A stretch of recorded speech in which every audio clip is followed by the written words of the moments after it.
Hello, everyone. It's Dr. William Mansbach from the BCAT Research Center. Once again, I'll spend some time with you today addressing a topic that I hope will be relevant and interesting for you. We have a question specifically for today's presentation.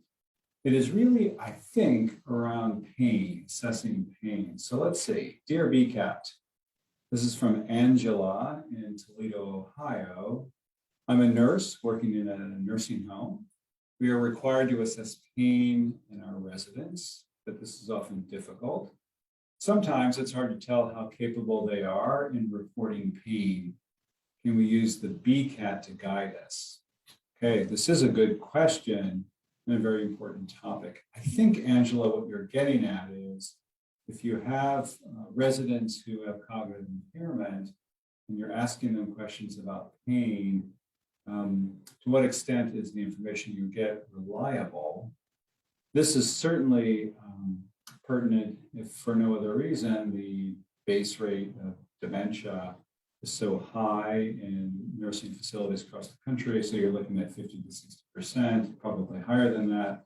When you add MCI or mild cognitive impairment, particularly amnestic MCI, of course, the numbers are much higher than just the dementia statistic alone.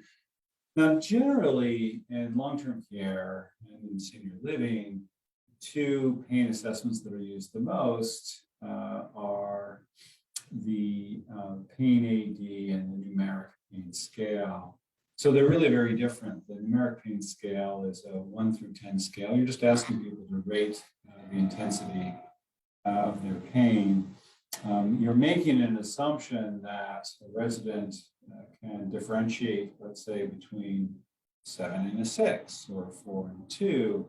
It's not exactly an interval scale in the sense that the difference between 1 and 2 is the same as the difference between, let's say, 6 and 7. But it assumes that it's more or less an ordinal scale in reality, I think. Pain AD scale is very different. It's more observation based. So you look at things like vocalization, body language, things of that sort. So we actually have a table that we use to help you as a provider determine which pain scale should I use. And so let me present it for you here. We use the BCAT since it's so accurate at identifying who has, let's say, normal cognition versus MCI versus dementia, and then within the dementia continuum, mild versus moderate to severe. So here are the score ranges. So if you use the BCAT, either the short form or the foundational full BCAT, you just look at the table, it's a crosswalk, and kind of determine which pain scale, at least of the two, you might want to use to enhance really the reliability of your reports. So in the short form, scores of 19 to 21, that corresponds to 44 to 50, generally speaking, for the full BCAT. The numeric pain rating scale is probably fine because people are pretty good informants or historians. Same for MCI for the most part. But you have to take into consideration that if you have a resident who's not very good at reporting other either sensations or activities, perhaps you should think twice. But generally speaking, an MCI resident can do the NPR. In mild dementia, it's more often than not that a resident can also do the NPR, but sometimes you're getting into a gray area here, even more than with MCI. Makes sense, doesn't it? We're basically progressing down through the cognitive continuum.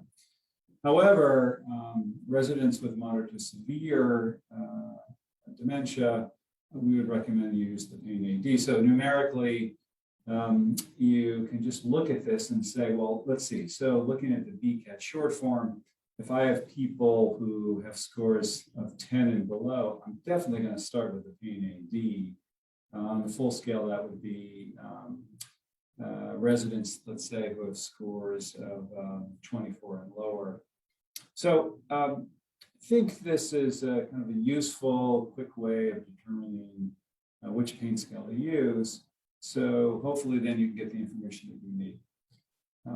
I would also say that corroborating pain assessments in residents with lower than 25, full BCAT score is lower than 11, I think in the short form with a knowledgeable informant can really be useful.